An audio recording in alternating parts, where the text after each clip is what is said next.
Buenos días, muchachos, señoritas, Buenos días, profesor. ¿cómo están? ¿Cómo te ha ido, Carolina? Bien, bien, profe. ¿Y usted cómo se encuentra? Bien, bien. Eh, si quieres, hablamos luego, ahora más tarde de la clase, conversamos con respecto a el tema tuyo del trabajo, por favor. Claro que sí, profe. Bueno, Gracias. ¿listo? Eh, les pido el favor de que activen sus cámaras. Gracias. Hola, Nicole, buenos días. Buen día, profe. Fernanda, hola. Buen día, profe. Ánimo, Fernanda. ¿Está cansada? Ánimo, sonríe. Eso. ¿Cómo te ves de diferente? Estoy enferma. Entonces estoy Ah, por aquí. caramba. Hola, Lisette, ¿cómo estás? Buen día, profesor. ¿Cómo te ha ido, Lisette? ¿Bien? Mafe, buenos días. Buenos días, profe. Sharik, buenos días. Hola, profe, buenos días. ¿Cómo estás tú? Bien, gracias, profe. Bueno, ¿y qué pasó con...? Ah, bueno, ya está ingresando un representante del género masculino porque no había ninguno por ahora.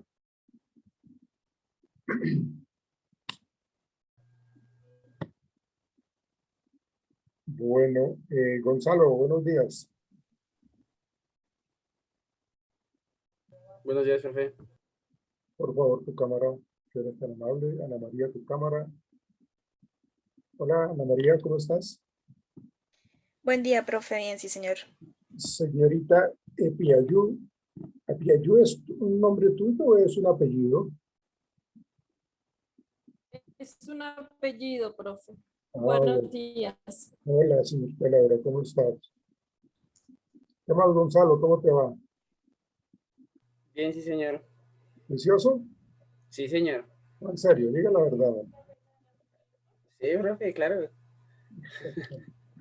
¿Y dónde está el otro compañero? ¿Cómo es que se llama? Brian, ¿dónde anda Brian? Nicole, ¿sabes algo de Brian? No. No, no, señor. ¿Él estuvo en la clase de las 8 de la mañana? ¿O no la ve con ustedes? Sí, sí, señor, él estuvo. No, ok. Bueno, debe estar desayunando el hombre con una changua. Bien, muchachos.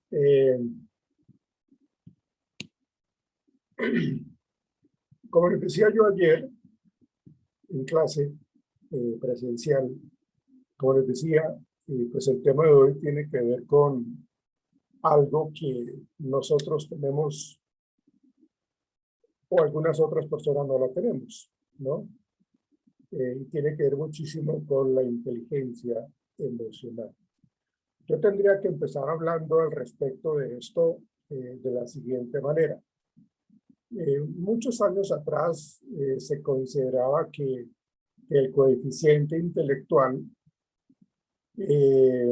era lo único indispensable para obtener éxito, para obtener un buen trabajo, para tener un excelente salario.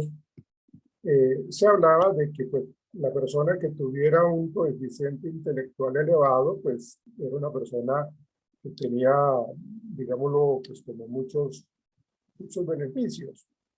Y bueno, pues hasta cierto punto es cierto. Hasta cierto punto, cuando se habla de la inteligencia, como el coeficiente intelectual, pues es cierto que es muy importante para cada uno de nosotros.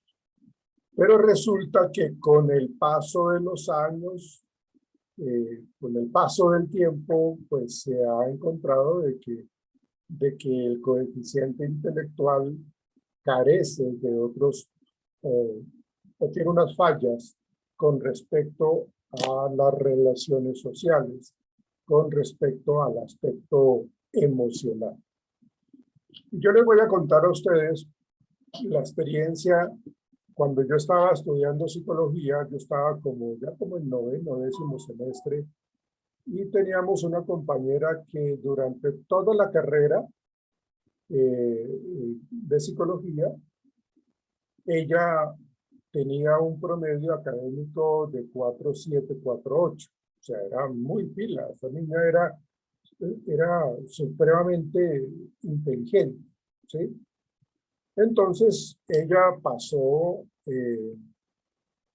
semestre tras semestre ocupando los primeros puestos. Y eso, pues, le generó a ella un beneficio en cuanto a menciones de honor, en cuanto a una beca. Entonces, estuvo becada toda la carrera. Cuando llegamos al 9º semestre, que es donde uno hace la práctica clínica, y pues la práctica clínica uno lo hace en diferentes sitios. Por ejemplo, a mí en esa época la hice en la Policía Nacional y la hice en el INPEC, ¿sí? En la policía pues trabajé con todo lo que tiene que ver con los agentes de la policía, los oficiales, los suboficiales y los familiares de cada uno de ellos. Y lo mismo en el INPEC. Trabajé con los guardianes, no con los internos, sino con los guardianes. Entonces, el 9º semestre, uno tenía un sitio de práctica, pues para hacer la práctica en psicología clínica, ¿sí? Y a ella, a mi compañera, le tocó, si no estoy mal, en una sede del, bueno, no, realmente no recuerdo, pero era con el bienestar familiar. Y bueno, empezamos el semestre, la práctica, y cuando ya terminamos, cuando ya pasó el tiempo y cuando ya terminamos pues la práctica, pues me he enterado de que ella perdió la práctica.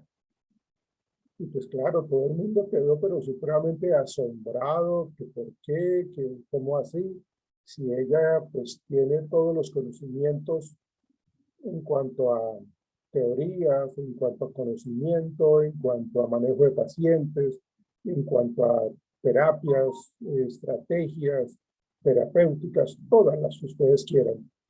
Pero pues se pasó la novedad de que ella perdió la práctica clínica. Y al indagar, pues ustedes saben de que a veces las cosas uno las se entera. Y lo que pasó era que ella tenía o tuvo en su momento dificultades en las relaciones interpersonales con sus compañeras de trabajo, con algunos jefes del área. Entonces, como que nunca hubo esa empatía, nunca hubo esas relaciones interpersonales pues como favorables.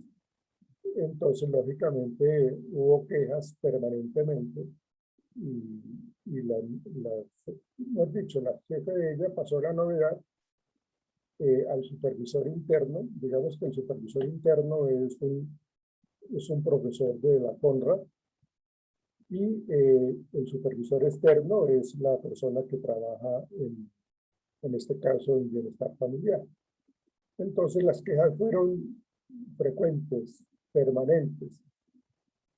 Y pues lógicamente la directora del área clínica, la directora de la práctica, pues sí, pues ella siempre ha sido, pues en mi época, siempre era pues muy exigente. Entonces, pues claro, ella perdió la práctica porque de nada le sirvió pues precisamente todo ese conocimiento tan fuerte que ella tenía.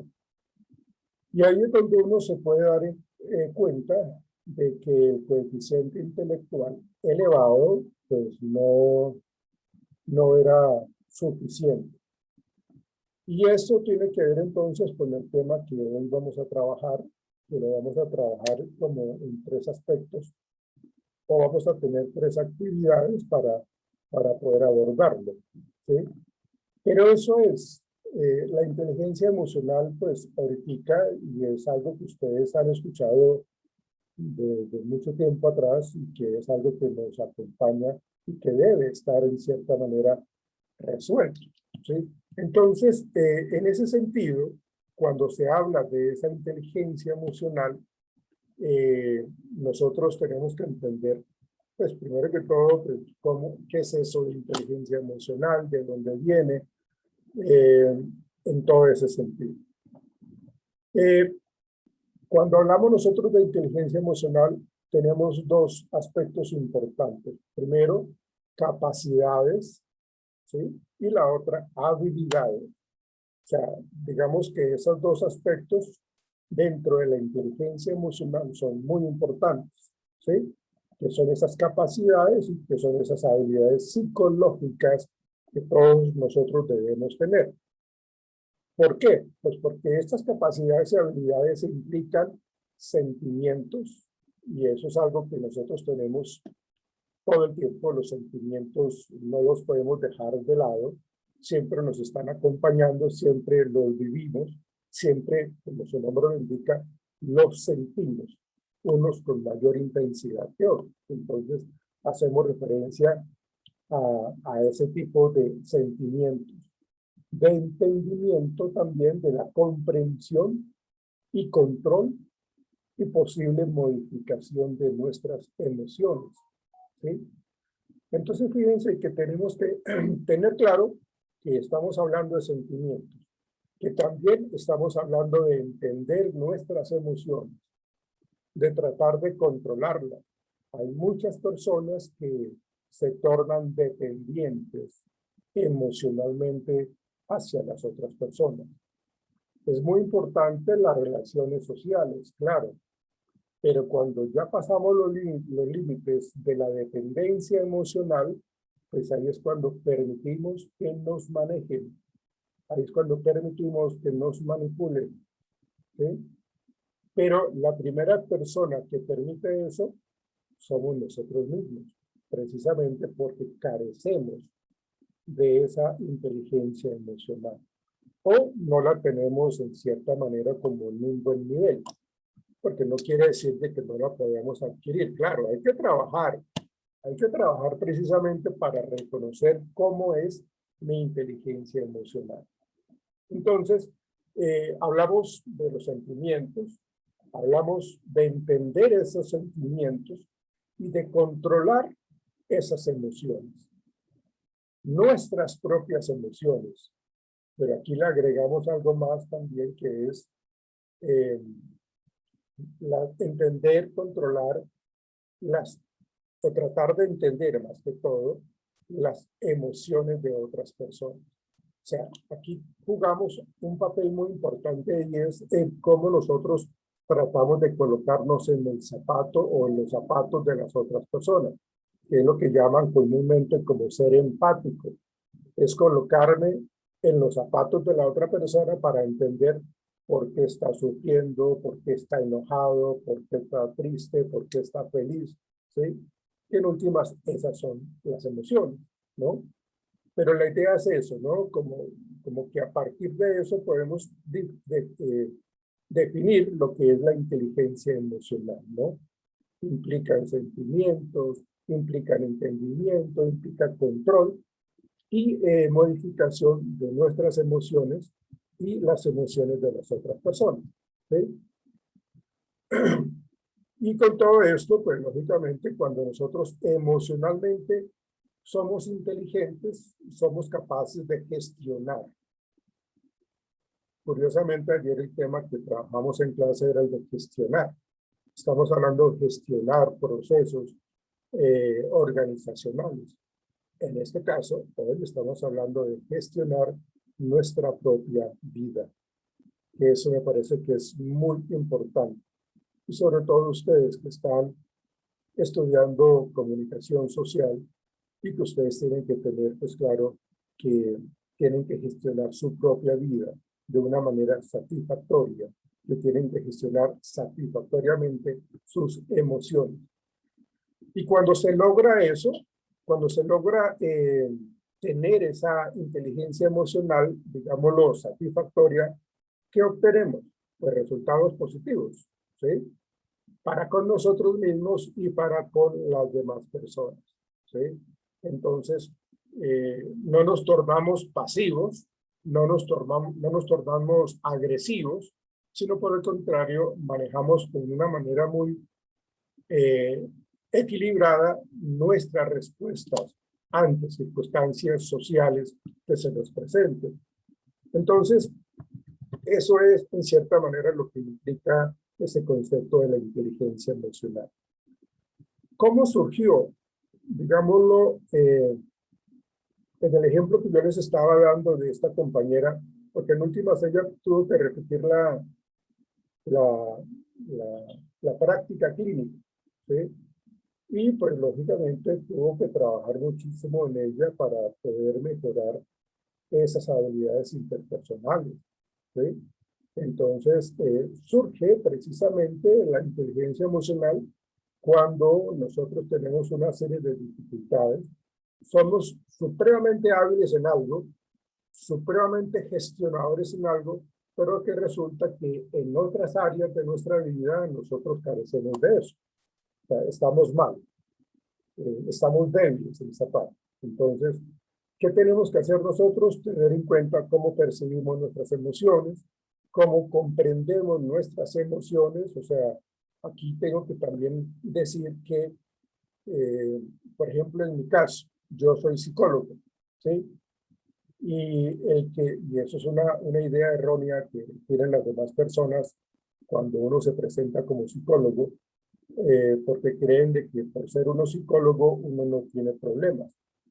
Pues la verdad no es así. Pues uno también como persona, como ser humano, también sufre frustraciones, también sufre decepciones amorosas, también sufre duelos por la pérdida de algún ser querido. O sea, el hecho de que nosotros tengamos conocimiento del comportamiento humano y del manejo de algunas cosas no quiere decir de que no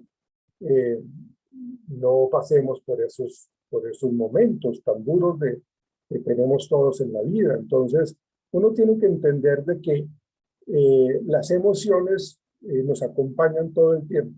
Uno debe entender también de que a veces estamos siendo supremamente exagerados cuando se finaliza una relación de pareja.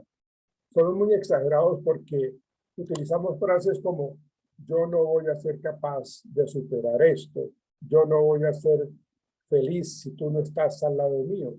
En últimas, lo que estamos diciendo es de que no puedo vivir porque él o ella es el aire que yo respiro, es la que me da la vida. Entonces, bajo esas concepciones, pues estoy comprendiendo las emociones de una manera errónea. Estoy percibiendo mis emociones como lo que me generan sufrimiento.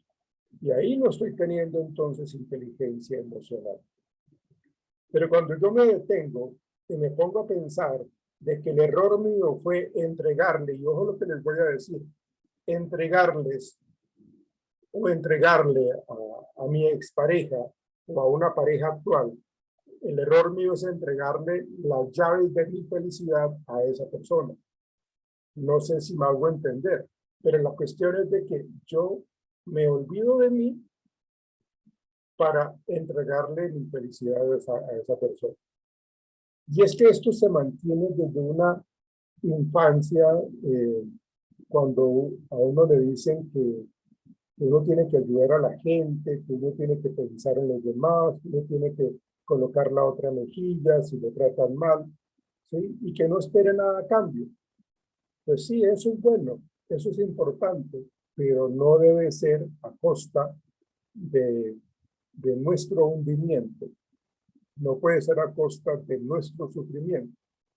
Entonces, cuando nos venden esa idea, cuando somos pequeños, ¿sí? Pues entonces no aprendemos a manejar las emociones. No aprendemos a comprender positivamente las emociones. Y entonces yo percibo que el tener una relación de pareja es para sufrir. O sea, como yo soy tan de malas, como yo soy tan inadecuado en las relaciones interpersonales o en las relaciones de pareja, pues entonces yo percibo que eso lo mejor es no comprometerse, eso lo mejor es ser infiel, eso es lo bueno de esto es no meterle corazón al asunto. son ideas totalmente erróneas, ¿sí? Nosotros hablábamos en otras clases de que nosotros tenemos que entender de que mis derechos van hasta donde comienzan los derechos de la otra persona. Y en cierta manera, pues tiene que ver con esas emociones, cómo las manejamos y cómo utilizamos las emociones. Aquí cuando hablamos de utilizar las emociones, hacemos referencia a que, primero que todo, reconozcamos que somos seres emocionales. Segundo, que las experiencias que yo vivo, pues dejan en mí un aprendizaje. Pues, lógicamente dejan en mí un aprendizaje. Y esos aprendizajes me deben servir para poder utilizar mis emociones de la mejor manera más adelante. Sería el colmo que yo esté sufriendo con alguien por tomar malas decisiones, ¿sí? Y más adelante volver a cometer esas malas decisiones. Y fíjense que aquí el problema no es haberse equivocado con las decisiones. Acá el problema es volver a cometerlo. Porque pues nadie está exento de tomar una decisión bajo presión o bajo un estado de ira o un estado de tristeza, y de pronto tomo decisiones de una manera apresurada. De hecho, aquí es donde uno le recomienda, por ejemplo, a los pacientes, si usted está triste, no tome decisiones. Si usted está acalorado por la ira, tampoco tome decisiones. Retírese del conflicto y vuelva más adelante, después de que usted ya esté tranquilo, para que piense y tome decisiones más en frío. Y aquí estamos lógicamente hablando de todo ese proceso, de esos indicadores de la inteligencia como tal. O sea, son 4 aspectos que nosotros hablamos de la inteligencia emocional. Primero, percibir emociones. Segundo, comprenderlas. Comprender esas emociones, ¿sí? Tenemos que comprender las emociones que tenemos nosotros. Tenemos que manejar las emociones, no que las emociones me manejen a mí y me bloqueen y me limiten y me vuelvan un 8. Y voy a utilizar mis emociones para sentirme mejor. Utilizarlas no es para ponerme encima de las otras personas, no es para hacerle daño a las demás personas, no es ese utilizar. Utilizar las emociones es saberlas administrar, ¿no? Pues como que a veces las personas tienen el error de entregarse al ciegamente, de confiar demasiado en la gente, ¿sí? Y uno realmente aprende de que no debe ser así, tristemente. Uno aprende pues porque la gente se aprovecha. Y pues, desgraciadamente pues, se aprende de esa manera, porque no todo el mundo piensa como uno piensa. Si yo soy correcto, pues yo esperaría que la gente sea correcta. Si yo soy leal, soy fiel, esperaría que las demás personas sean así. Pero resulta que no, porque cada quien tiene una formación, unos aprendizajes, unos valores fundamentados en la familia. Entonces, pues de pronto no se sabe utilizar bien las emociones. Pero esos son los 4 aspectos que encierran lo que es la inteligencia emocional. ¿Ustedes vieron esta película de Will Smith con el niño, con el hijo de él? En busca de la felicidad, ¿la vieron? Sí, profe. Esa película se basa en Howard Gardner.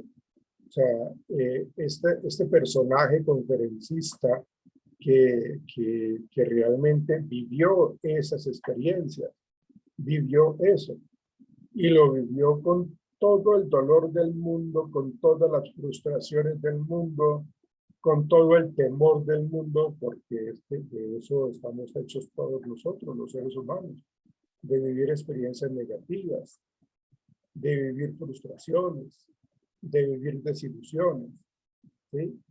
Pero antes que dejarse derrumbar, dejarse caer, pues entonces este personaje, Howard Gardner, lo que hace es aprender de todo eso. ¿Qué aprendió? ¿Qué sacó con todo eso? Y él empezó a ser una persona supremamente reconocida a nivel internacional con su propia experiencia, que tuvo un tiempo en donde la vio, pero negra, la vio, sufrió muchísimo, que todo eso que cuentan ahí en la película con Will Smith, que tuvieron que dormir con el niño, en un baño, que, bueno, un poco de cosas, porque eso, en cierta manera, cuando se estaba filmando esa película, pues Howard Gardner estaba ahí y más o menos le orientaba a Will Smith todo lo que él vivió, todo lo que él sintió, todo lo que él sufrió, para darle un poco como de tips a Will Smith para pues, actuar con respecto a eso. Entonces, eso pues nos plantea cómo nosotros debemos tener en cuenta dos formas elementales de la inteligencia emocional, ¿no? Vamos a mirar la primera, que es la inteligencia interpersonal. Pues esa es la que todo el mundo conocemos. Implica entender y comprender las emociones de los otros, implica saberse relacionar con las otras personas, tener la habilidad de reaccionar según el estado del ánimo de la otra persona. Si alguien llega a insultarme, pues yo no tengo que responder con el mismo insulto. En ese momento yo tengo que colocarme en los zapatos de la otra persona. A eso se habla, o a eso se refiere la inteligencia interpersonal. Reaccionar según el estado de ánimo de la otra persona. Es decir, si esta persona está con irascibilidad, pues yo no puedo responder con irascibilidad. Por el contrario, yo tengo que manejar ese momento, ¿sí? Porque para pelear, pues se necesitan dos. Y si los dos están ahí totalmente eufóricos, iracundos, agresivos, pues ahí se arma el lío. ¿Cuánta gente no ha perdido la vida por esas riñas, por ese juego de palabras que no toleramos, que no tenemos ese manejo adecuado de las emociones? Y terminamos envueltos en riñas que muchas veces las personas reaccionan de una manera, por eso les decía que uno no puede tomar decisiones ni actuar cuando está uno enojado, porque ya después se arrepiente. Y las personas lo hacen y terminan en la cárcel por haber matado a alguien, ¿sí? ¿Cuántos feminicidios no se han visto por aquello de la ira, ¿no? Por esas relaciones tan fuertes, tan marcadas de dependencia, de sentir que yo soy el dueño de tu vida, de que tú me perteneces, y las peleas, y bueno, todo eso. O sea, eso, en mi experiencia profesional, pues es lo que uno a veces recibe en esos casos clínicos que uno tiene que manejar, porque pues hay conflictos de pareja. Y hay que entender de que a veces los conflictos de pareja son tan fuertes, son tan constantes, que lo más sano es dejarse, es terminar esa relación, porque cada vez entendemos de que cada vez que interactuamos lo que hacemos es hacernos daño. Entonces, pues, lo más sano es saber cómo estamos viviendo esa vida en pareja y saber tomar decisiones. El problema es cuando la gente no lo comprende, la otra persona no lo comprende de esa manera, porque la otra persona lo que hace es enojarse y querer obligarlo a uno a que continúe en la relación. Pues eso no implica pues nada positivo. Entonces, esa inteligencia interpersonal implica entender y comprender a las otras personas, comprenderlas en sus emociones, ¿sí? Colocarse en los zapatos de las otras personas para poder saber cómo manejarla, ¿sí? De tal manera de que si yo sé que está de mal genio, pues entonces yo debo expresarle mi comprensión con respecto a que reconozco que esté de mal genio. Sé lo que usted está viviendo y bueno, entonces vamos a buscar otro momento, otro espacio para que hablemos. Yo estoy dispuesto a escucarlo, a que usted me diga por qué está molesto y llegamos a un acuerdo. Tratamos de aclarar las cosas, ¿sí? Y es como una comunicación muy sana, muy asertiva. No es sentirse tampoco como superdotado en comparación con la otra persona, ¿no? Porque también se sale de lo adecuado, ¿sí? Y rompe pues como esa posible comunicación. Entonces, aquí lo más sano es de que simplemente que si no podemos hablar en el momento, pues busquemos otro espacio para poder conversar. Y si quiere yo lo busco, dígame en qué momento, lo busco en una hora, cuando usted ya esté un poco más tranquilo, dígame en dónde va a estar. Hay personas que no les gusta tutear, entonces uno tiene que evaluar absolutamente todo eso. Esa sería la inteligencia interpersonal. La inteligencia intrapersonal tiene que ver entonces con entender y comprender nuestras propias emociones. Es tenerlas en cuenta en el momento de tomar decisiones. Por eso les decía yo ahora de que miremos cómo estoy yo en mi estado de ánimo. Y ser muy capaz de regularlas, es decir, de regular las emociones según yo esté viviendo una situación. ¿Sí? Entonces, en ese sentido, pues, estamos hablando de que la inteligencia emocional tiene una serie de ventajas porque nos permite interactuar con las demás personas, nos permite manejar los conflictos de una mejor manera, nos permite manejar nuestras propias emociones, porque estamos siendo personas emocionalmente inteligentes, ¿sí? ¿Por qué? Porque utilizamos la empatía, porque tenemos la capacidad de motivarnos, de tener esa automotivación, ¿sí? Hacia uno mismo, como tratar de inculcar y de inyectar motivación en las otras personas.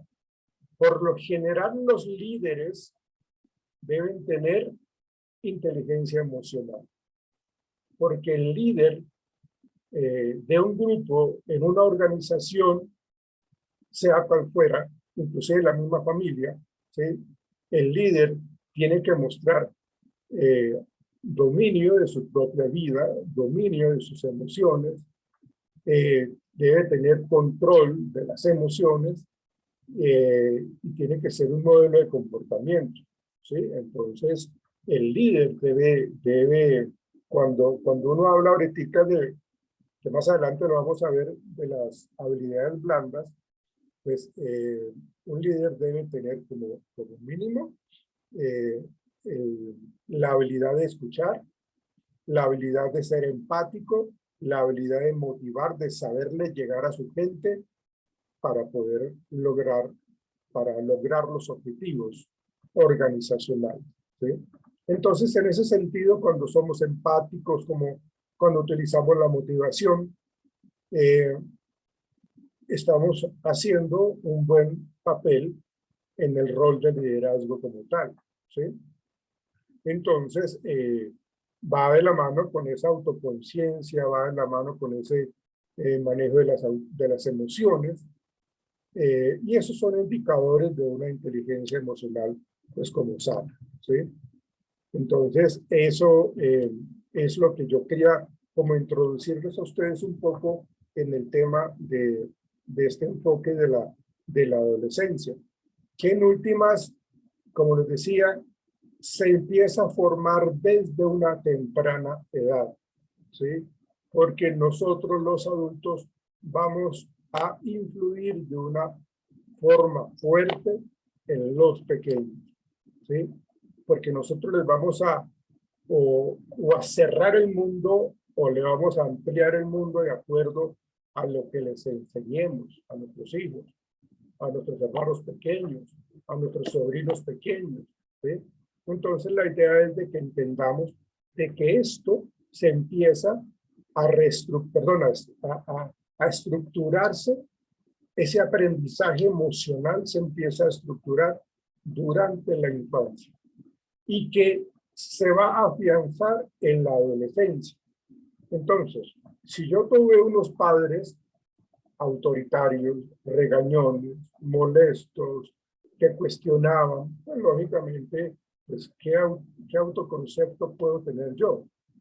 ¿Qué autoimagen puedo tener yo? ¿Qué autoconciencia? Es decir, todo eso que yo acabo de mencionar pues, va a estar deteriorado. Entonces, mi autoestima, mi autoconcepto va a también estar afectado. ¿Por qué? Porque tengo en mi cabeza ese chip de que me equivoco a cada rato, de que no soy capaz, de que soy un cero a la izquierda, de que no logro las cosas, de que seguramente no voy a tener éxito. Y ese estilo de vida, pues lógicamente, si no se modifica, pues lógicamente eso es gravísimo. Los pequeños van a tener inclusive este refrán que dice que si para matera nací, del corredor no paso. Si para la matera nací, del corredor no paso. Entonces, de hecho, a mí me tocaba o me ha tocado trabajar en procesos terapéuticos con los papás, porque los papás les encantaba, no sé si consciente o inconscientemente, maltratar a maltratar a los pequeños, ¿no? Entonces, pues lógicamente, pues eso es negativo, porque no le estamos permitiendo, pues como esa posibilidad de creer en sí mismo, ¿no? Entonces, pues lógicamente eso genera una serie de ideas totalmente negativas. Ahora, quiero que ustedes, por favor, ahorita mismo, permítanme un instante, por favor. Quiero que ustedes, por favor, abran otra página, abran una pestaña adicional a la que tienen ahí, por favor, ahorita, y coloquen ahí en el buscador, coloquen psicoactiva. Por favor, con P, psicoactiva. Brian y Natalia, sus cámaras, por favor.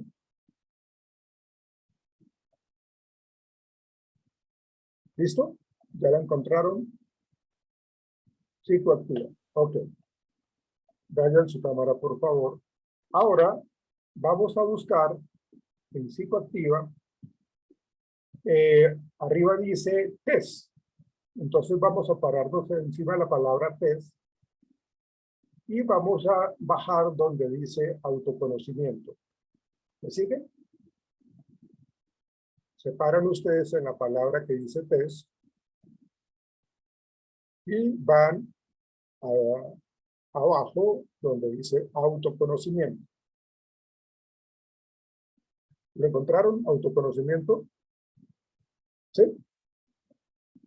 ¿Nicole, lo encontraste? No, profe. ¿Ya entraste a psicoactiva? Sí. Sí, profe. Arriba hay una serie dice contenidos, test, psicología, tienda, directorio psicológico. ¿Sí? Sí, señor. Entonces te paras, esa barrita está arriba ok, de tu pantalla que dice test.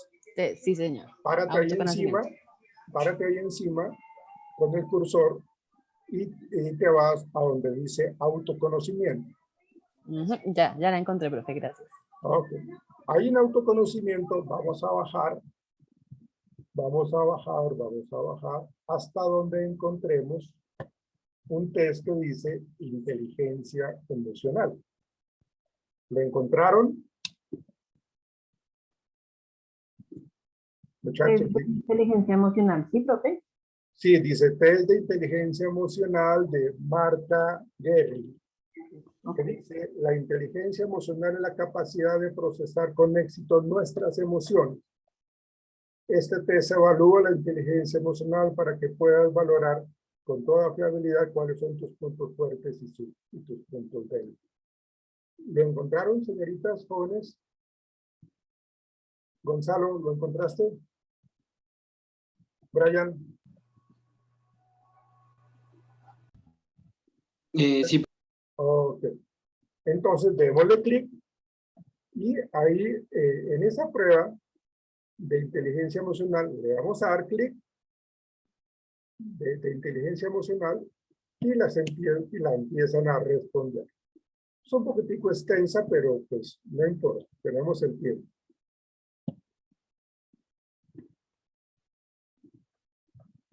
Entonces dice, es de inteligencia emocional, que hay una conexión entre un cerebro y el corazón. Me parece un dibujo espectacular. Que tienen que estar bien conectados. Entonces, ahí nos dicen, el término inteligencia emocional se refiere a la capacidad humana de sentir, que es lo que yo les había hablado ahorita. La inteligencia emocional es una herramienta que abarca todas las áreas de la vida, tiene diversas funciones prácticas que son útiles para diferentes áreas fundamentales de nuestra vida. Es la base de nuestro bienestar psicológico, ayudando al desarrollo armónico y equilibrado de nuestra personalidad. Contribuye a nuestra buena salud física. Segundo, favorece nuestro entusiasmo y motivación. Tercero, nos permite un mejor desarrollo de nuestras relaciones con las personas. Cuarto, una alta inteligencia emocional implica tener facilidad de tomar conciencia de nuestras emociones. Y ahí bajamos. Y empezamos a responder. ¿Sí? ¿Qué es lo que mira acá? Autoconocimiento emocional. Segundo, autocontrol emocional o autorregulación. Tercero, automotivación. Incluye la autoestima. Cuarto, reconocimiento de emociones ajenas o la empatía. Y quinto, relaciones interpersonales. Incluye habilidades sociales, asertividad y resolución de conflictos. Este test solo ofrece orientación y carece de un valor diagnóstico. Entonces, vamos a comenzar. Entonces, ahí van a leer ustedes la pregunta y simplemente ustedes le dan clic donde ustedes consideran de esas tres opciones de respuesta. Voy a hacer la primera. Si estoy pasando por un mal momento, me siento desanimado o desanimada. Entonces, ¿qué pasa? Pierdo el apetito y se me hace un nudo en el estómago. Otra opción, procuro que mi cuerpo tenga una alimentación sana y equilibrada. Tercero, como más de lo debido, sobre todo caprichos. Y seleccionamos una y continuamos con la que sigue. Entonces, comiéncenlo a trabajar, por favor. Y cuando llegan a lo último, de todas las preguntas que aparecen allí, cuando llega a lo último, que son 44 preguntas, nos paramos a lo último que dice puntear test. Y ahí nos va a dar un resultado.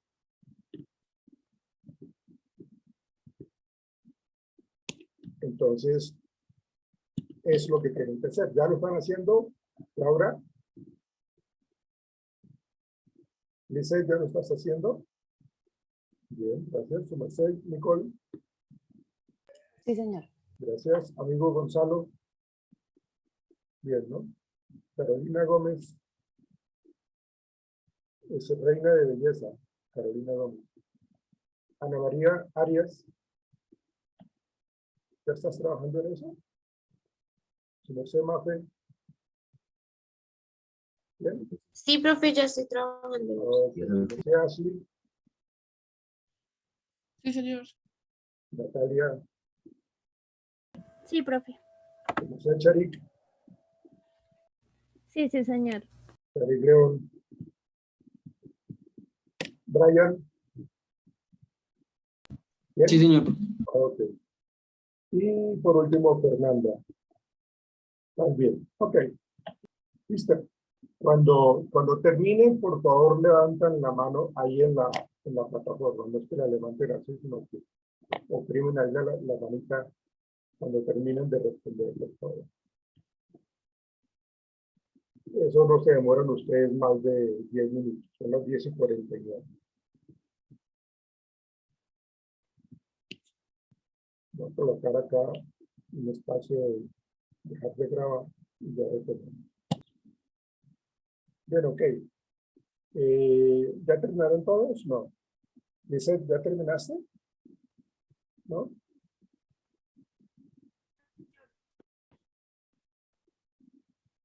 Carolina Gómez. No, profe, voy en la 30. Bueno, señora Ana María. Ya casi estoy acabando, profe. Fernanda Mendoza. Ya casi acabo. Natalia Hernández. Bien, profe, ya. Ok. Ya casi. Listo.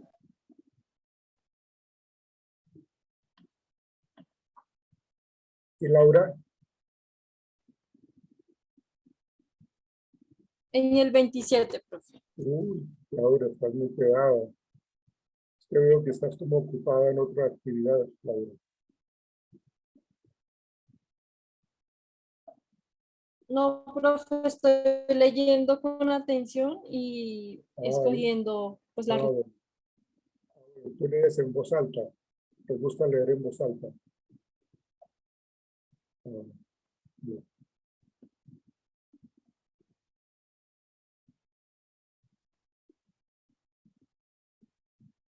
Bien.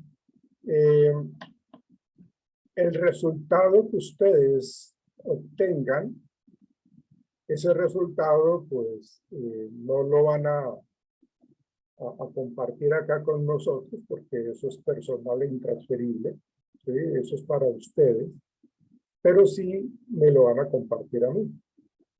Y ese compartir a mí es de que ustedes van a colocar allí cuál fue el resultado obtenido por cada uno de ustedes. Lo van a convertir a PDF, o sea, lo copian y lo pegan, y van a hablar un poco con respecto al resultado que ustedes obtuvieron. ¿Están de acuerdo? ¿Por qué sí están de acuerdo? ¿Por qué no están de acuerdo? En ese sentido, de la parte de lo de la inteligencia emocional, ¿sí? Y eso, pues, lógicamente lo vamos a subir a una carpeta ahí en la plataforma. Bueno, quiero recordarles que nosotros el viernes tenemos el primer parcial. Acuérdense, ahí está en la plataforma, en la sesión número 8, el primer parcial.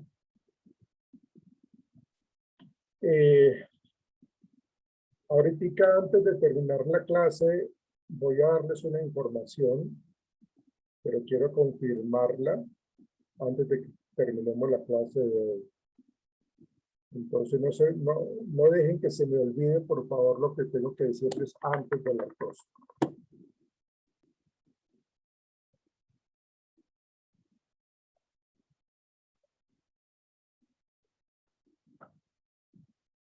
Por eso, si ya terminaron, no vayan a cerrar ese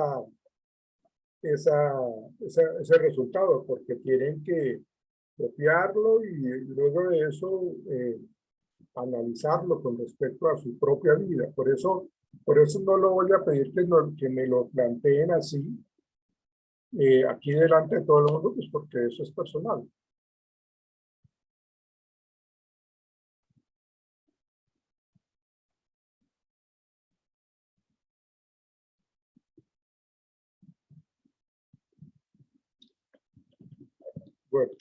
Bueno, ya me respondieron.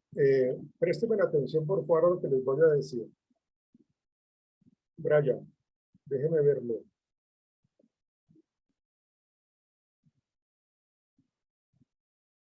Brian, ¿está aquí conmigo?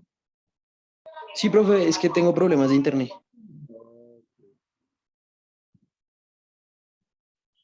Gracias, Brian, muy amable. Muchachos, en vista de que hay algunas personas que no pueden asistir a la presencialidad de la universidad por cuestiones de trabajo o porque no están aquí en Bogotá, vamos a seguir en virtualidad a partir de mañana. O sea, no tenemos que ir a la universidad. La presencialidad no la vamos a manejar. hasta que terminemos el módulo, todas las clases a partir de mañana serán virtuales. ¿Me escucharon y me entendieron, por favor? Sí, profe. Lo que pasa es que ha habido unas niñas que se han retirado, otras que no tienen la oportunidad de asistir presencialmente. O sea, y digamos que eso en cierta manera le preocupa a la universidad. El grupo es pequeño, entonces yo estoy hablando con Claudia al respecto para contarle pues, de que muchos o algunos de los estudiantes no podían asistir a la presencialidad, de qué manera lo podíamos manejar. Entonces ella dijo que pues iba a comentarlo con la profesora Astrid para ver si volvíamos a la virtualidad. Y eso era lo que yo estaba hablando ahorita, cuando ustedes estaban respondiendo su evaluación de inteligencia emocional. Entonces, pues ya me respondió y me confirmó que les podía yo comentar a ustedes de que no vamos a volver a la presencialidad durante este módulo, sino que va a ser todo virtual. Esa era la noticia que yo les quería comentar. ¿Qué opinan? Profe, pues digamos que por mi parte siento obviamente un alivio, porque pues mi intención obviamente es poder adelantar lo que más pueda, y obviamente es un alivio para mí. Muchísimas gracias. Sí, pues precisamente se conversó teniendo en cuenta pues, tu situación, Carolina, y la de otras personas que no podían asistir presencialmente. Entonces, eso les cuento. ¿Están de acuerdo o no? ¿Qué dice Gonzalo?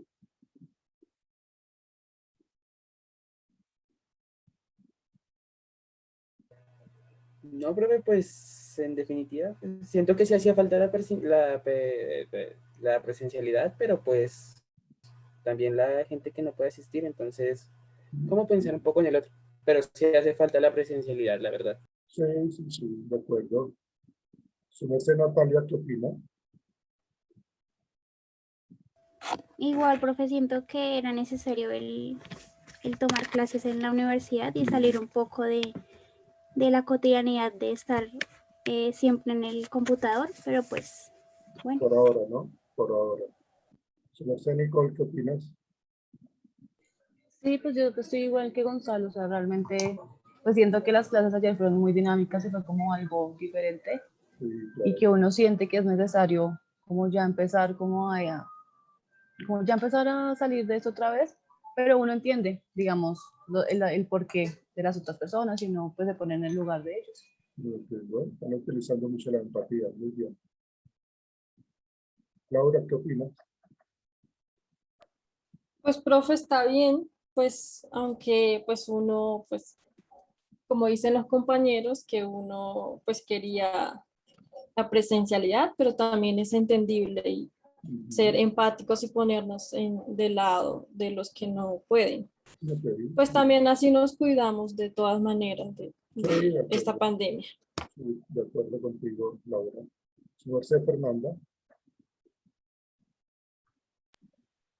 Profe, pues es que, no sé, siento que estamos en una situación de que tenemos que también pensar no solo en los financieros, sino en lo de los demás, ¿no? En la situación de los demás. Entonces hay unos que o no podemos ir, o estamos en otras circunstancias, o hay unos que quieren ir, pero pues también tenemos que esperar todo lo que pase aquí en adelante, digamos, con respecto al virus. Porque pues también hay que esperar todo lo que se venga o lo que se pueda venir, ¿no? Ok, listo, muy bien. ¿Tú, Mafe, qué opinas? Pues, profe, la verdad pienso igual que Natalia y Gonzalo y todos los que han hablado. Siento que sí, o sea, como que sí era necesario volver a la universidad.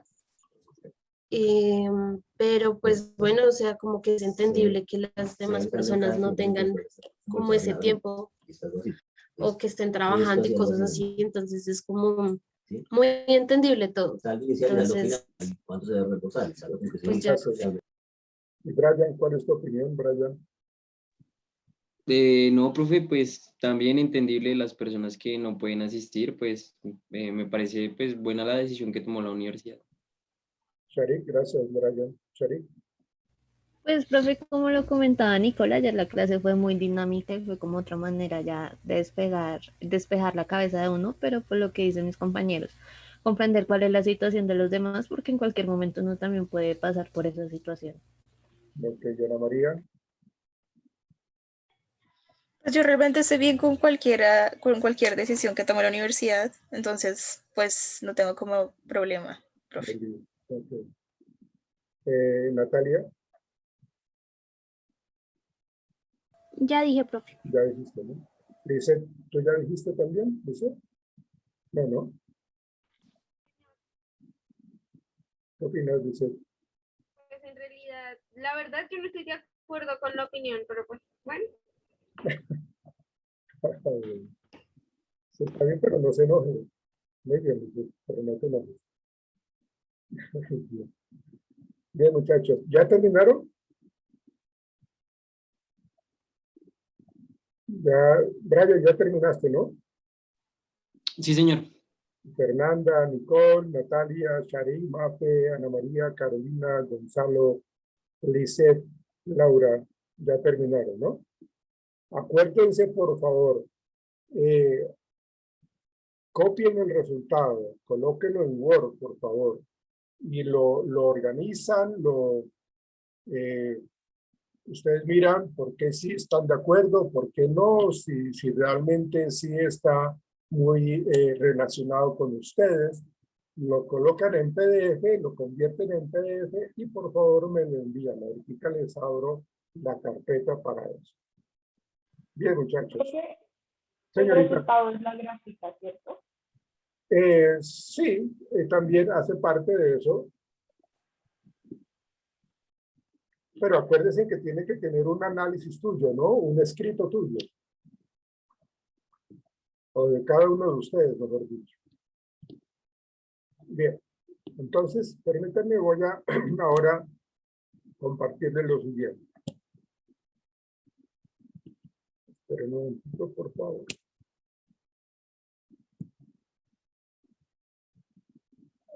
¿Dónde anda?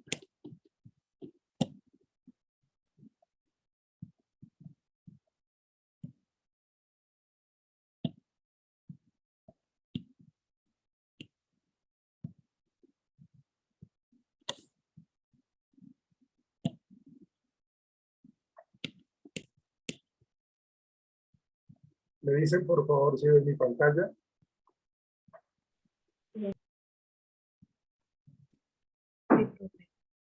Miren lo que yo les comentaba a ustedes cuando les decía de cómo podría de pronto los adultos influenciar a los pequeños.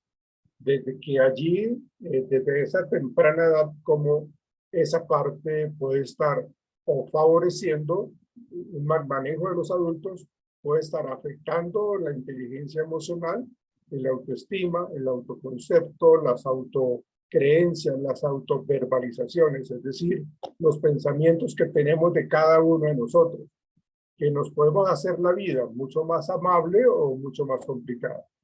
Entonces vamos a mirar esta charla que habla de tu mirada puede transformar a las personas. O sea, nosotros dentro de nuestra boca tenemos un músculo que tiene el poder o de acabar con alguien o de levantarlo. Y me refiero a nuestras palabras, ¿sí? Las palabras tienen un poder absolutamente devastador o absolutamente motivante. Entonces miremos esto, por favor.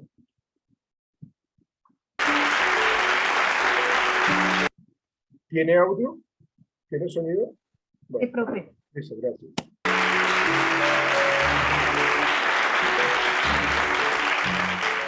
Qué bien estar aquí con tanta bella y buena gente. Es para mí un honor y una alegría sentida, sincera, porque es un privilegio poder hablar de educación, de conciencia, de transformación, de evolución, de sentido, de esperanza. Yo creo que la educación tiene mucho que ver con el corazón también, profundamente. No somos conscientes, porque no nos lo han contado, de cómo nuestra mirada condiciona necesariamente la calidad del vínculo con el otro, pero no solo el vínculo, sino las posibilidades de realización, no solo de todo ser humano, sino de toda forma de vida.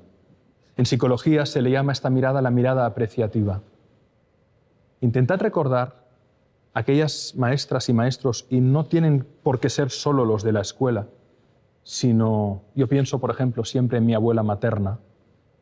Intentad traer a la memoria aquellas personas que os causaron una profunda influencia positiva en vuestra existencia, que de alguna manera os dieron alas, que de alguna manera eran un lugar seguro en un entorno en el que quizás, por los motivos que fuera, no había tanta serenidad, tranquilidad o seguridad. Si pensamos invariablemente en esas personas que nos dieron alas, que nos dieron confianza, nos daremos cuenta que surge ese milagro de la mirada apreciativa. Una mirada que a veces no necesita palabras. No somos conscientes de la importancia de trenzar dos grandes universos, el de la educación y el de la formación. Hay personas que han tenido acceso a una muy buena formación, pero que son mal educadas, porque no tienen corazón. Y hay personas que no tuvieron el privilegio del acceso a una buena formación, pero que son extraordinariamente bien educadas.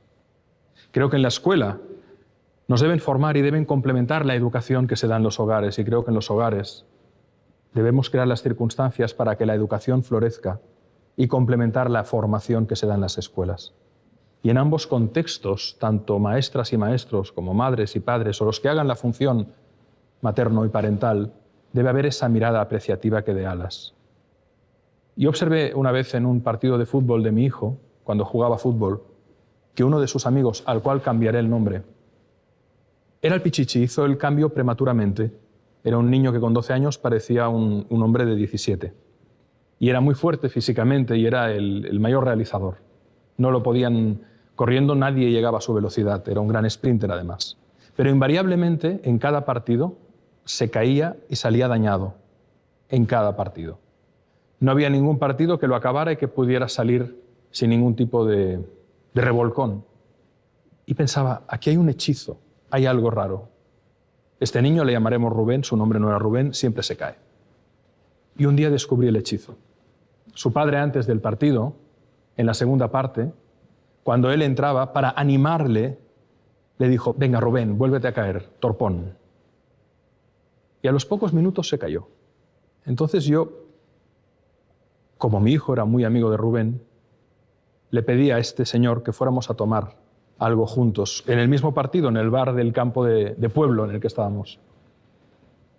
Y le dije, ¿sabes por qué creo que se cae tu hijo? Y no te lo digo, no te lo expreso como una crítica, sino te voy a decir algo porque quiero mucho a este niño y creo que es importante que tomemos conciencia de que cada vez que juega sale sangrando, ¿no? Y me decía, se cae porque es torpe. Y le dije, no, no se cae porque sea torpe, se cae porque te ama. Y tú le dices, sé un sapo, como hacen los cuentos de hadas, y se convierte en sapo. No le digas que se caiga. No, es que para motivarme a mí, mi padre me decía eso. Se concentraba en lo negativo. Digo, bueno, es un estilo, probemos otro estilo.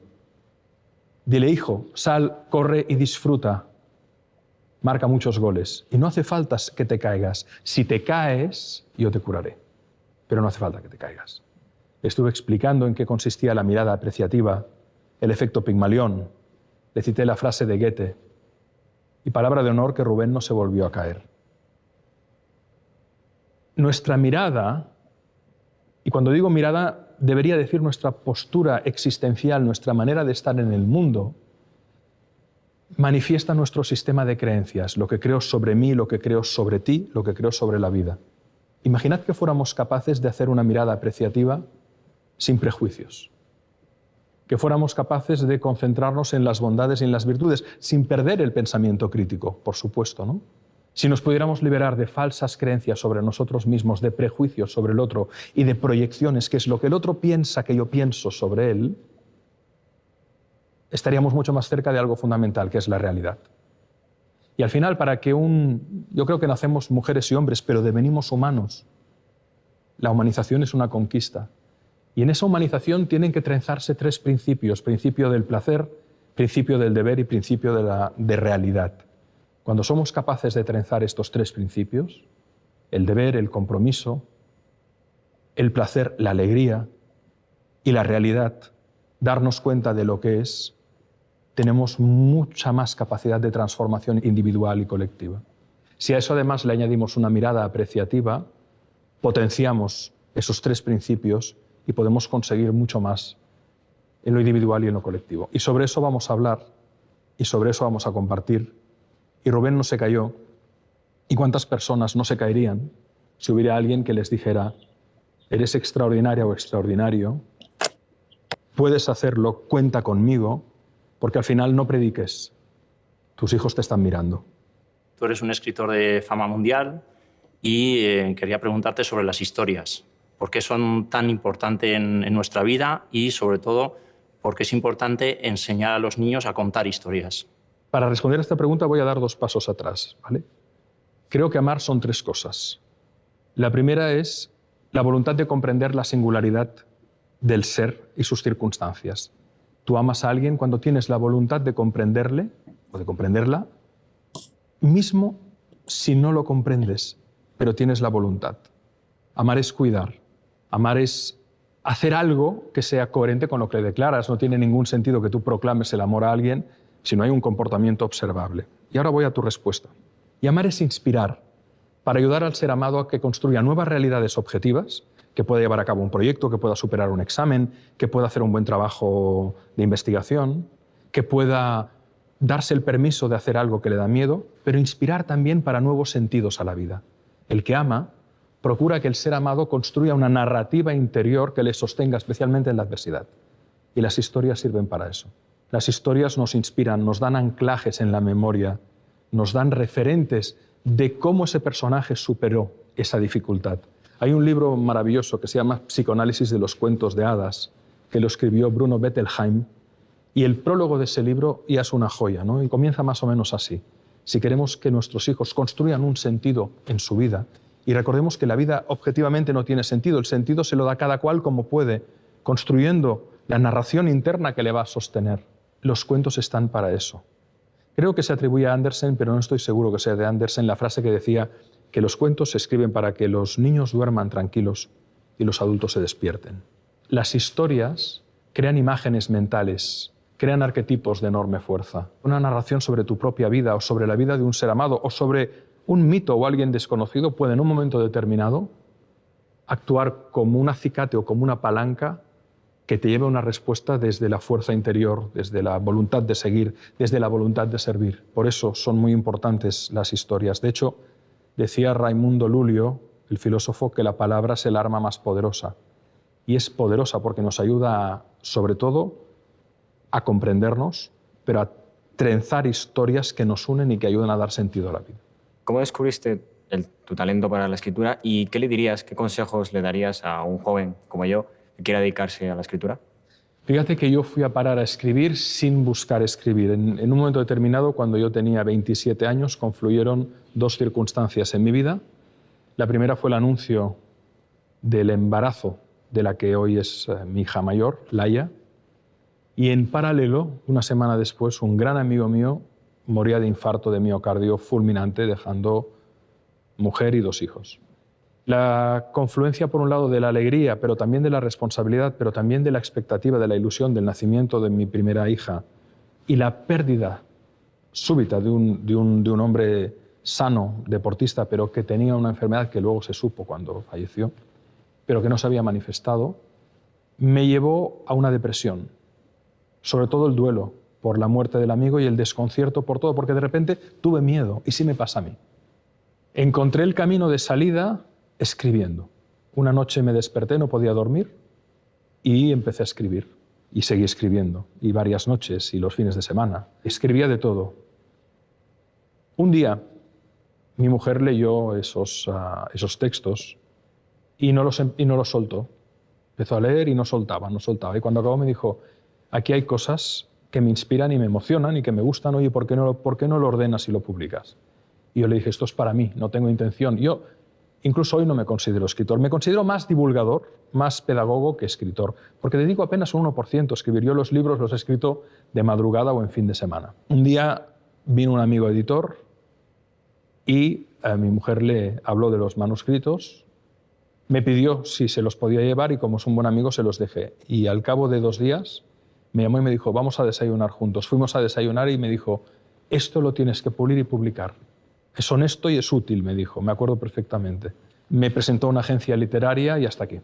Como maestra, me gustaría saber cómo podemos fomentar la pasión por la lectura a los niños, a los adultos, a los jóvenes. La pasión como el entusiasmo se contagian, igual que se contagia la tristeza y la depresión. No prediquemos, nuestros hijos nos están mirando. Creo que la mejor manera de contagiar es que nos vean leyendo y que hagamos del ritual de la lectura una celebración, es decir, cuando el fin de semana salgamos a pasear, vayamos a una biblioteca pública a pedir un libro. Vayamos a una librería a comprarlo. Que vean nuestra mesilla de noche repleta de libros. ¿Qué tiene eso que acompaña continuamente a mi padre o a mi madre en su vida, en la mesilla de noche, al lado del sofá, en la mesa del sofá? En cualquier lugar deben haber libros. El libro tiene que estar, tiene que haber la posibilidad del acceso al libro. Si les cuesta leer, el cómic es una magnífica puerta de entrada.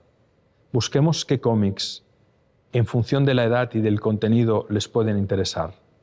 Además, se han hecho estudios que dicen datos tan sorprendentes. Me lo decía un amigo mío, editor, Jordi Nadal, un magnífico editor, me decía que hay un estudio en el que se constataba que los hogares que tenían libros, la probabilidad de que las niñas y niños que habitaban allí llegaran a finalizar una carrera universitaria era mucho más alta. Entonces, disponibilidad, efecto contagio, hacer del regalo del libro un ritual, buscar libros bonitos. Yo creo que hay libros maravillosos. Afortunadamente el sector editorial ha evolucionado y ahora hay libros de cuentos, hay cómics que están bien editados, hay esos libros que al abrirlos se muestran en 3 dimensiones maravillosos. Hay tanta oferta que podemos hacer de ello un objeto de celebración, ¿no? Y sobre todo que nos vean conversar sobre el libro. Es decir, que la pareja o la unidad familiar, los miembros de esa casa, cuando uno acaba un libro, oye, te voy a contar lo que he leído aquí, esto es fascinante, y que forme parte de la conversación. Es decir, asumir la normalidad y la maravilla de tener un objeto que vale mucho más de lo que cuesta. Hola Alex, soy Rafa. Hola, Quería Rafa. hacer una pregunta sobre la palabra. Hay un problema con la palabra, con lo que hablas con los hijos, con lo que les explicas, que incluso con lo que oyen, que está fuera de su ámbito, que lo están escuchando. Yo creo que eso es un problema que nos encontramos los padres, que a veces no sabes cómo explicar una cosa tremenda o la conversación con ellos. Mira, fíjate que en relación a la palabra hay 4 habilidades, ¿verdad? Leer, escribir, escuchar y hablar. A nosotros en la escuela, ¿qué nos enseñaron? De esas 4, ¿cuáles nos enseñaron? Básicamente, ¿a qué nos enseñan? Básicamente a leer y a escribir. No nos enseñan apenas ni a escuchar y tampoco nos enseñan a hablar, a conversar. Si escribir bien es un arte, escuchar bien es un gran arte. Expresarse bien es un arte. Yo recuerdo en la película Bowling for Columbine que el director le hace una pregunta a Marilyn Manson. Y la pregunta va muy en línea con lo que acabas de formular, ¿no? Es decir, ¿cómo podemos tener conversaciones con nuestros hijos? Y sobre todo, decían, ¿cómo podemos hacer que nos escuchen más, ¿no? Proliferar el uso de la palabra, ¿no? Hacernos entender y ser entendidos. Y Manson daba una respuesta brillante. Dice, yo creo que a nuestros hijos, más que decirles más cosas, deberíamos escucharles. Deberíamos saber guardar silencio. Deberíamos, a lo mejor, coger el coche, subir al coche, poner la música que a ellos les gusta y dejarnos un espacio hasta que de repente surja la palabra. También a veces para que surja la palabra hay una puerta de entrada fantástica, que es la ternura. El otro día os voy a contar una anécdota que me pasó el domingo pasado. Veníamos de un fin de semana intenso, de mucha actividad, y mi hija pequeña estaba cansada, pero se giró, de repente se giró. Y yo no sé si se giró porque alguien le dijo algo o pasó algo en el grupo de amigos del fin de semana. Total, que estuvo durante todo el trayecto de brazos cruzados, cabizbaja. Cuando dejamos a un grupo de amigos en su casa, ella se sentó a mi lado, volvíamos a casa y yo le decía, Mariona, ¿pero qué te pasa, mi amor? ¿Te he hecho algo? ¿He dicho algo? Porque yo realmente estaba preocupado. Además, es una niña jovial, alegre, y no quería hablar. Paré el coche y le dije, te pido que por favor me des una pista, te pido una palabra solo una palabra. Si no puedes hablar, dame una palabra. Y me dijo, cansada. Y empezó a llorar. Y se me abrazó. Estoy agotada, papá. Y ahí se soltó, se me abrazó, como os estoy contando, ¿eh? Estaba agotada. Y no tenía ni capacidad probablemente de ponerse en contacto con que era ese agotamiento el que le impedía formular nada más. Estaba amigdalada cerebralmente, por estrés, por cansancio, por todo un fin de semana en el que anduvimos mucho. Después de que se liberó de ese agotamiento que tenía y que la emoción surgió, vinieron las palabras. Disculpa, papá, no te sabía decir qué me pasaba, pero ahora lo sé, es que estoy cansada y cuando me canso mucho me pasa que me bloqueo y cuando me bloqueo no puedo hablar. Y empezó a racionalizar naturalmente. Dejar el espacio, dar el permiso. Hay un concepto muy importante en psicología que es el permiso. El permiso de guardar silencio, el permiso de hablar, el permiso de sentir, el permiso de acercarse, el permiso de alejarse, el permiso de ser, el permiso de darse un espacio, el permiso de dejarse en paz. Y el permiso no se transmite tanto verbalmente como no verbalmente, nuestro gesto interno. Muchas veces facilitas un espacio de apertura de comunicación, no exigiendo al otro una explicación, sino callándote y tomándole la mano si te lo permite lentamente. Debemos reivindicar la ternura como elemento fundamental de la calidad del vínculo humano y de la transformación de la conciencia. La ternura. Deberíamos acariciarnos, besarnos más y mirarnos más. Y no me refiero a la caricia solo como el intercambio de piel con piel, la mirada, la sonrisa, la flor, el libro, ternura. Y como vivimos en un mundo de inercias, de aceleraciones sostenidas, de demandas sostenidas, nos exiliamos. Y al exiliarnos, no nos encontramos y no nos comunicamos. Una pregunta que tengo para ustedes, ¿cuáles han sido sus mayores maestros y maestras que más le han influenciado en su vida? Mi abuela materna, Carmen, una mujer tremendamente cariñosa y divertidísima. De ella, la evocación natural que tengo es la ternura, el humor, la alegría y la compasión, porque para mí no tiene sentido hablar de inteligencia sin compasión. Mi padre, un hombre formado a sí mismo, avidísimo lector, que tenía que importar libros de Argentina en la dictadura española que estaban prohibidos aquí, y eran libros de filosofía, de religiones comparadas. Pero yo recuerdo la mesilla de noche de mi padre llena de libros, y dejándolo como quien no quería sobre una mesa para ver si alguno de los tres hermanos picábamos. Mi madre por su enorme capacidad de amar. Y luego te diría que las grandes maestras y maestros que he tenido eran gente humilde que quizás no tuvieron acceso a una formación superior. Por ejemplo, recuerdo a Josep, a José, un campesino.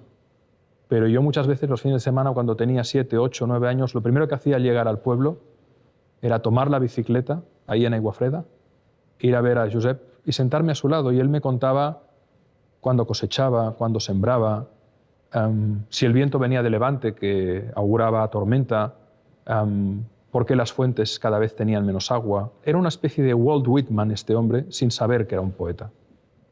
Y era un hombre que seguramente no sabía leer, seguramente era analfabeto, pero tenía una profunda conexión con el alma de las cosas.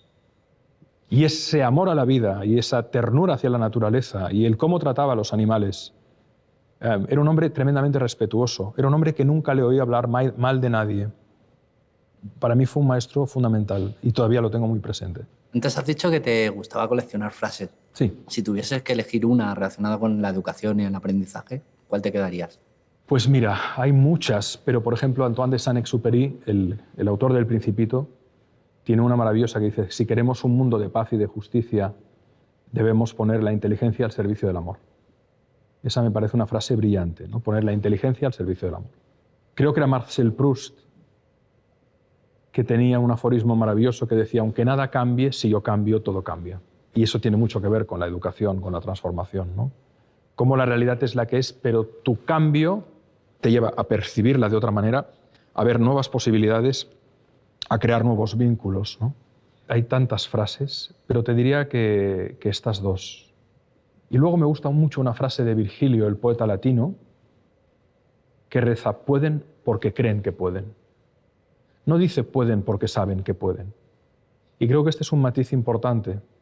Hay mucha gente que sabe que puede, pero no hace. En cambio, hay gente que le han hecho creer que quizás no podía, pero en un ejercicio de transformación interior han cultivado una enorme confianza en sí mismos, han experimentado, se han arriesgado y han podido. Yo creo que hay una diferencia enorme entre saber y creer. Todo el mundo sabemos que nos tenemos que morir, pero casi nadie se lo cree. Quien se lo cree porque le ha tocado la muerte cuando no toca y como no toca, vive la vida de una manera muy distinta. El saber es fundamental, pero el creer puesto al servicio de la inteligencia, de la confianza, de crear un vínculo potente, hace una trenza poderosísima con el saber. Por eso me gusta mucho esta frase de Virgilio, pueden porque creen que pueden. Y luego hay una de Edison que dice, los que dicen que es imposible no deberían molestar ni interrumpir a los que lo estamos haciendo. Que me parece genial. Es decir, para los cínicos, los que intentan cargárselo todo, los que dicen que no hay nada a hacer, que siempre lo ha sabido y siempre lo sabrá, creo que es una muy buena frase. Y eso también implica necesariamente al universo de la educación, ¿no? Es decir, podemos mejorar la educación, podemos hacer un universo mejor. Hola Alex, me llamo Noemí. Me gustaría saber Hola, Noemí. cuáles son para ti las claves del aprendizaje. Yo creo que son múltiples. La verdad es que es una pregunta que requeriría una reflexión en profundidad. Como decía antes, creo que hay un factor fundamental, que es el contagio, el entusiasmo. No puede haber aprendizaje sin entusiasmo. Se habla mucho en el aprendizaje de la cultura del esfuerzo, pero creo que es un grave error. Porque el esfuerzo en sí mismo, solo el esfuerzo, no es un valor final, es un valor instrumental. El esfuerzo es un instrumento. Por lo tanto, creo que como clave de aprendizaje estaría el entusiasmo, la pasión, el esfuerzo, pero el esfuerzo combinado con algo fundamental, que es la alegría y el reconocimiento. Pensemos de nuevo en aquellas maestras y maestros que han sido los mejores que hemos tenido en nuestra vida. Y veréis que invariablemente nos invitaban seguramente al esfuerzo, pero ¿desde dónde? Desde el contagio de la alegría, desde el contagio de la pasión, desde el reconocimiento.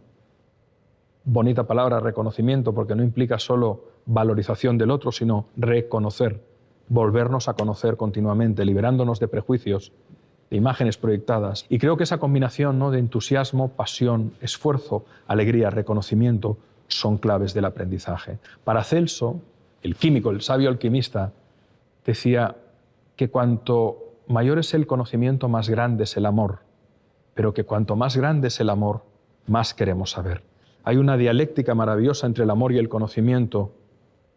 Yo te amo, te quiero conocer más. Y cuanto más te conozco, en principio más te voy a amar. Y eso es válido siempre que se mueva en una dialéctica de respeto, de reconocimiento. Fíjate, ¿qué tienen los equipos de alto rendimiento que funcionan a nivel deportivo, a nivel incluso de organizaciones, ¿no?, humanas, de empresas? Tienen tres cosas. En primer lugar, se respetan. Sin respeto no hay nada. En el aprendizaje es lo mismo. Hay que respetar a la persona que está aprendiendo. Segundo, la admiración. La admiración es fundamental porque pone en marcha el mecanismo de aprendizaje por imitación. Yo cuando admiro a alguien le quiero imitar. Inconscientemente tiendo a incorporar su lenguaje, sus gestos. Y la tercera variable fundamental es que haya un afecto profundo. ¿Alguien ha leído a Kenzaburo Oe? El que fuera el segundo premio Nobel japonés de literatura, le dieron el Nobel en 1994. Os voy a contar una breve historia maravillosa que la podéis encontrar en su libro Una cuestión personal. Ahí está novelada, pero tiene muchos tintes autobiográficos. Kenzaburo era licenciado en Filosofía y Letras.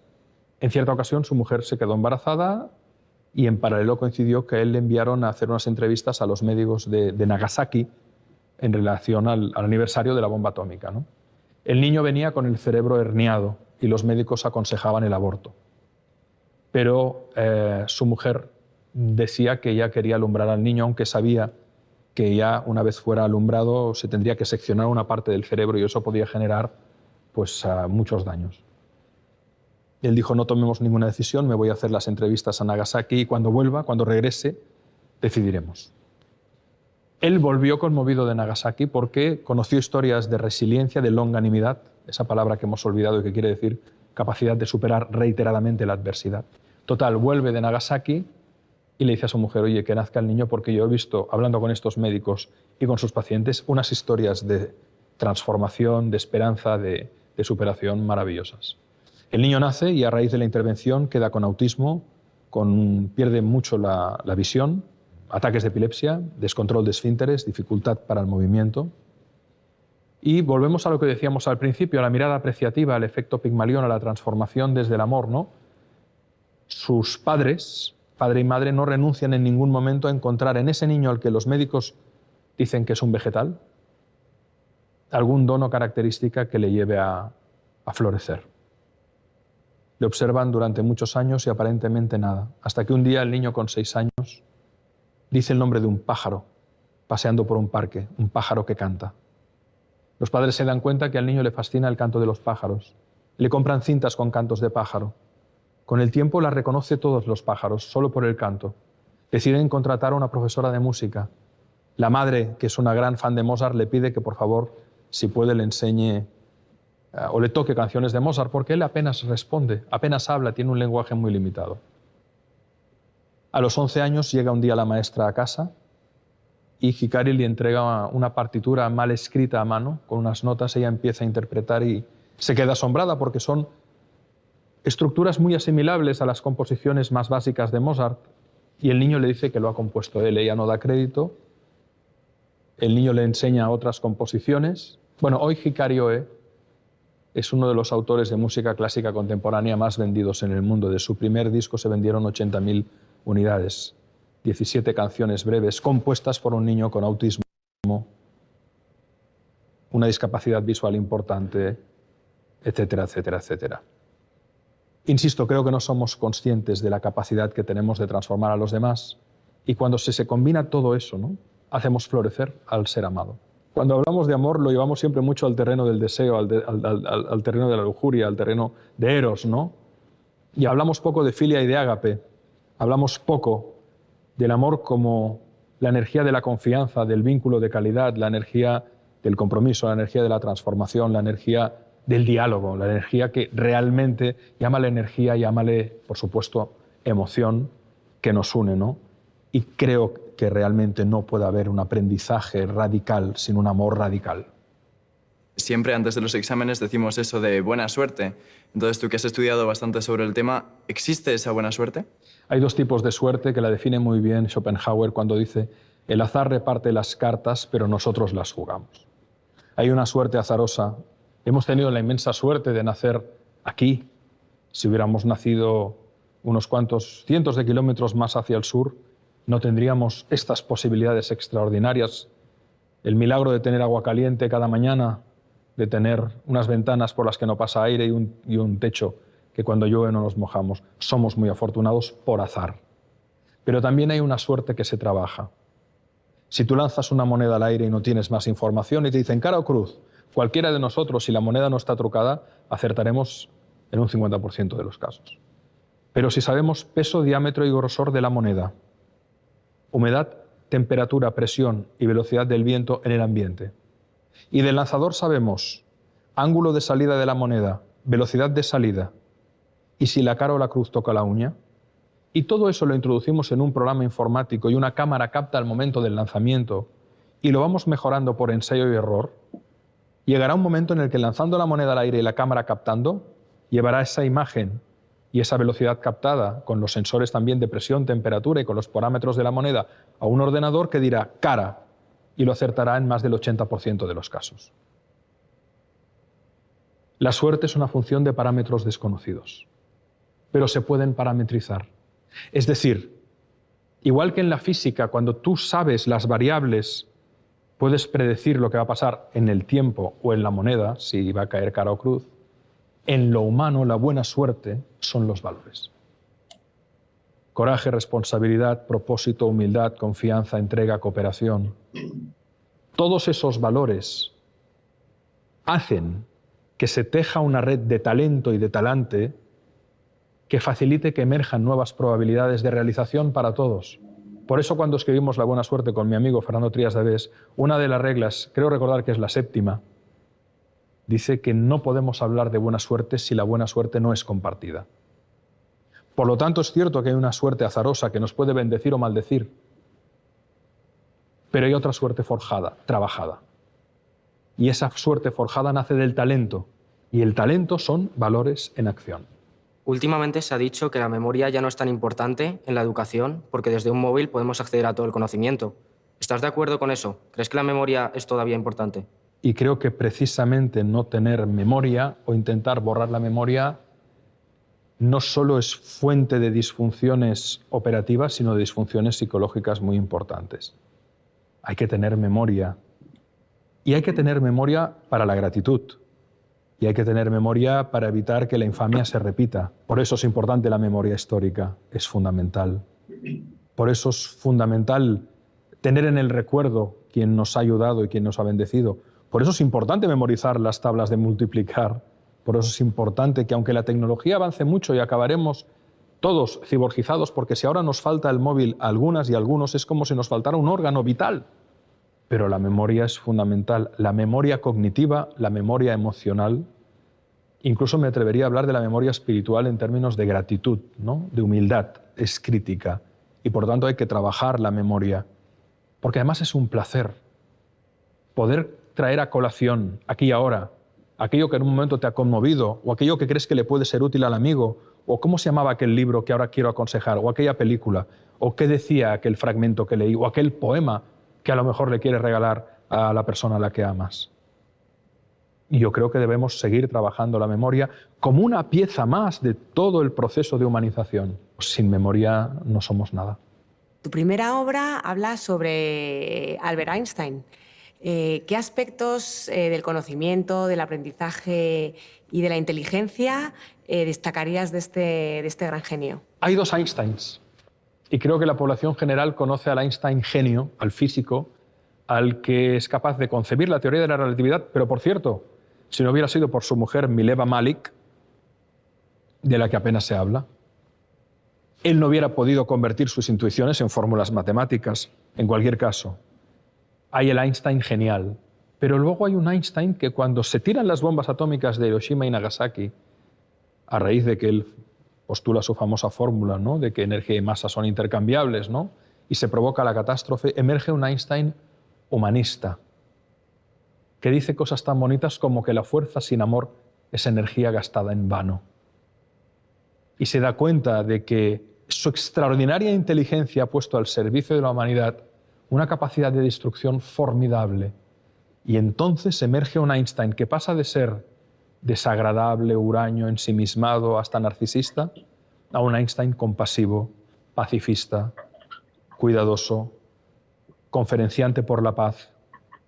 Y creo que ese Einstein es el más fascinante de todos y el menos conocido. Fíjate que a partir de ahí, él ya no hizo grandes, sí, intentó desarrollar la teoría del campo unificado, pero sobre todo lo que más me conmovió de Albert Einstein es su madurez y cómo el genio le lleva a descubrir algo que descontrolado puede destruirnos a todos y dice, Dios mío. Incluso se especula con el hecho de que se hubiera arrepentido de hacer público su descubrimiento y consta a algunos biógrafos que lo pasó muy mal. Es una pena que no se le conozca por ello porque sería un referente del humanismo contemporáneo. Hola, Alex. Además de escritor, eres economista. Por eso me gustaría hacerte una pregunta sobre una economía muy especial a la que llamas la economía de las caricias. Este concepto de la economía de caricias lo desarrolló y sigue vivo Claude Steiner, un magnífico psicólogo que estudió con Eric Berne, que a su vez estudió con Freud. Lo que dice Claude Steiner, el creador de la teoría de la economía de caricias, es que los seres humanos para sobrevivir, por supuesto, necesitamos aire, luz, oxígeno, alimento, pero él dice, necesitamos caricias. Y una caricia es una unidad de reconocimiento. Antes lo hemos dicho, puede ser una caricia física o puede ser una caricia no física, puede ser una mirada. Lo que descubrió Steiner es que en condiciones normales todos queremos caricias positivas, es decir, aquellas que nos invitan a sentirnos bien. Pero cuando no tenemos caricias positivas, ponemos en marcha mecanismos inconscientes para obtener caricias aunque sean negativas. Es como si tú en condiciones normales quieres agua que esté en buen estado, que no esté contaminada, que no tenga bacterias para beber y estar sano. Pero imaginemos que tomas un avión y te vas a una aventura, a cruzar a una zona semidesértica y por desgracia tienes que hacer un aterrizaje de emergencia, te queda una cantimplora de agua, te la acabas a los 2 días y no sabes dónde estás y vas andando en medio de una zona tremendamente árida. Pero de repente te encuentras un oasis. Te acercas sediento al oasis, ves que hay agua, pero dentro del oasis hay una cabra que se quedó ahí muerta y se está pudriendo y ha generado putrefacción en toda el agua. ¿Beberíamos o no beberíamos? Todos beberíamos. Porque preferimos ese agua contaminada a la posibilidad segura de la muerte si no bebemos. Lo mismo sucede con las caricias. Y esto, sin saberlo, lo escribió William Faulkner en la última frase de su novela Las palmeras salvajes. Entre el dolor y la nada, prefiero el dolor. Es decir, cuando una persona no sabe cómo obtener caricias positivas, agua limpia, pone en marcha mecanismos inconscientes para obtener caricias negativas, agua turbia. A veces conflictos entre la pareja que no sabes a qué vienen. Esa hija o ese hijo adolescente que te llama la atención continuamente, que parece que te pide a gritos que le des un grito o un cachete. ¿Qué es un grito? Es una caricia negativa. Muchas de las disfunciones, de los problemas en las relaciones humanas, nacen por la necesidad de alimentarnos de caricias, pero de no saber cómo pedir una caricia positiva, porque a veces nos da vergüenza. Decir, necesito que me beses, necesito que me abraces, necesito que me mires, necesito que me agarres la mano, no me digas nada más, agárrame la mano. Las mujeres, por su mucha mayor inteligencia emocional y psicoafectiva, lo articulan con mayor facilidad. Los hombres, además, por una cultura que hemos mamado con el mandato de ser fuerte, muchas veces la liamos para tener caricias, aunque sean negativas. En las organizaciones lo ves, el jefe que genera situaciones conflictivas, porque en realidad no quiere ir a casa a hacer la bañera a los niños y hacer la cena, como Dios manda. Y va creando pollos continuos porque obtiene un enorme intercambio de caricias jorobando al personal, cuando podría tener muchas más en positivo yendo a casa. Pero eso, lo primero, jorobar, le hincha el ego y le va bien a su narcisismo. Si supiéramos que estos mecanismos existen, podríamos desarticular claramente los principios con los que operan. Muchas de las situaciones de conflicto que vivimos a nivel interpersonal no obedecen a un conflicto real, obedecen a este mecanismo. Queremos ser acariciados, pero no sabemos cómo. ¿Cuál es el libro o cuáles son los libros que más te han influenciado? Y en la misma línea, si solo pudieras salvar 2 libros de tu biblioteca, ¿cuáles serían? Voy a comenzar por los 2 libros que salvaría si tuviera que salvar. Uno es El hombre en busca de sentido, del doctor Viktor Frankl, una obra extraordinaria de este psicólogo, neurólogo, psiquiatra, psicoanalista vienés que sobrevivió al campo de exterminio de Auschwitz y otros campos. Es un libro que hay que leer.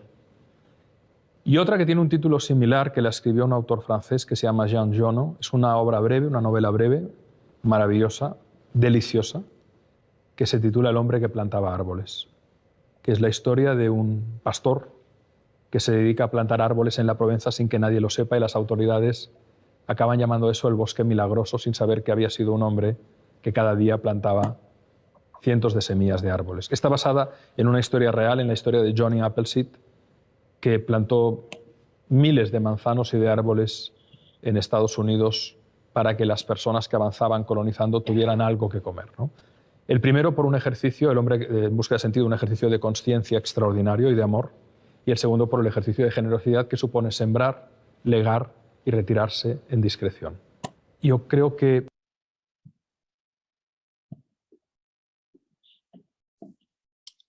a ver, muchachos.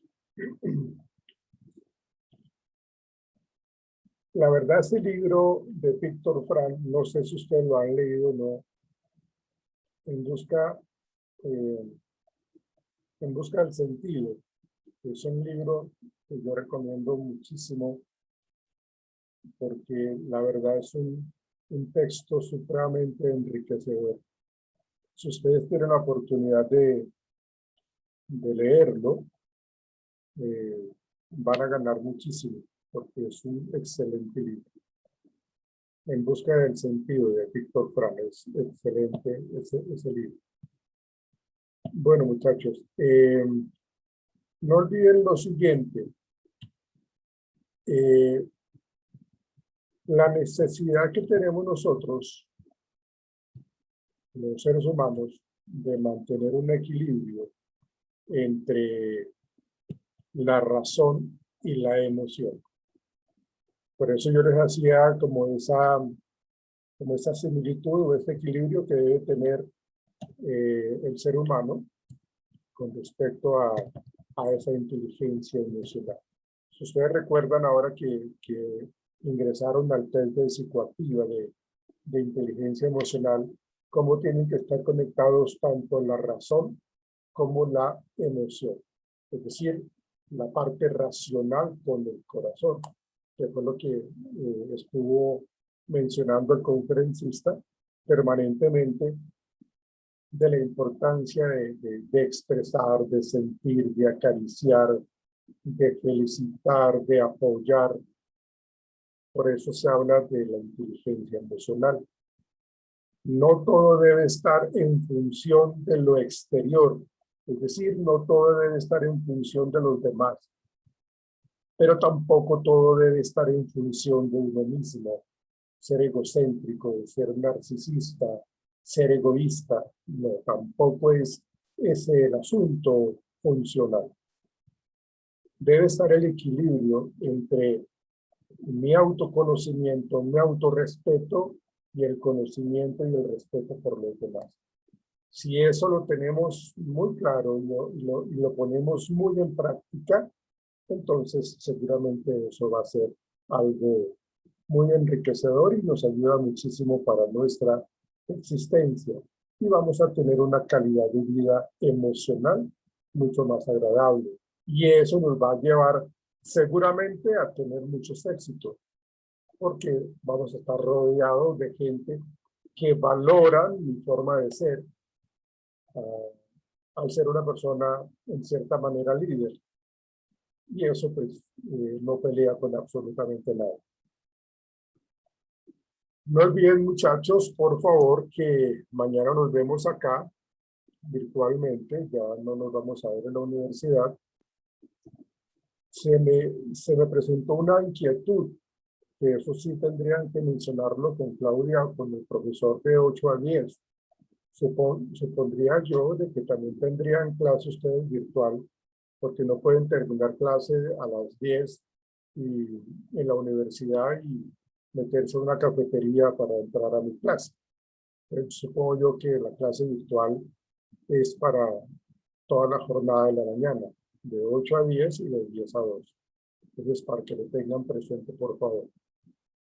Ahorita voy a crear las carpetas para que hagan el trabajo del test que aplicaron, que se autoaplicaron ustedes, y me lo envían, por favor.